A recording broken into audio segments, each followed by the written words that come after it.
Sir బేసికల్ గా అసలు స్టార్ట్ చేసే ముందు మోడల్ రైతు చికెన్ బజార్ MRCB పేరు ఎలా వచ్చిందో చెప్పండి. 1990లో మన హౌసింగ్ బోర్డు రైతు బజార్ ఉండేది. ఆ రైతు బజార్ పక్కనే మేము ఈ సబ్జెక్టును ఈ కాన్సెప్ట్ను స్టార్ట్ చేశాము. దానికి రైతు బజార్ పక్కకున్నాం కదా అని రైతు బజార్కు రిలేటెడ్గా ఉండాలని మోడల్ రైతు చికెన్ బజార్ అని పెట్టాము.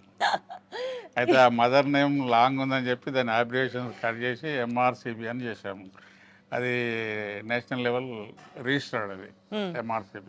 అది MRCB non veg super market అయింది, MRCB బిర్యానీ ఫ్యాక్టరీ అయింది, MRCB రెస్టారెంట్స్ అయినాయి. ఇట్లా MRCB స్ప్రెడ్ అయ్యి ఫుడ్ చైన్ ఇంకా ఎంత ఎదుగుతుందో ఇంకా ఇంకా ఎదగాలి అని మాత్రం మనస్ఫూర్తిగా కోరుకుంటూ ఒక్కసారి మీ MRCB బిర్యానీ ఫ్యాక్టరీని అలా పార్ట్ బై పార్ట్ ఎక్కడ ఏం జరుగుతుందో చూపించేస్తారా మాకు? ఖచ్చితంగా చూపిస్తామండి. వెల్కమ్, స్వాగతం.